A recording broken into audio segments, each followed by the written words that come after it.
Hello everybody, I wanted to do a follow-up on the loose power clamps hoses, the one that are connected to the power steering fluid.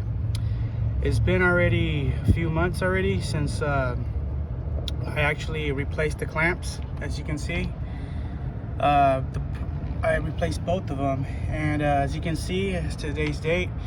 I can run my finger back and there's no sign of oil drippage from here or right here at all, as you can see, and also right here at all, nothing whatsoever. See, my hands are clean. It works. So if you want to see how I did it, please follow my previous video on how to change loose power steering hose clamps.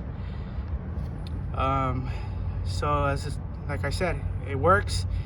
So this is a guaranteed fix. No more power steering leaking from the hose. So all you gotta do is just, like I said, replace these hose clamps right here, that one and that one.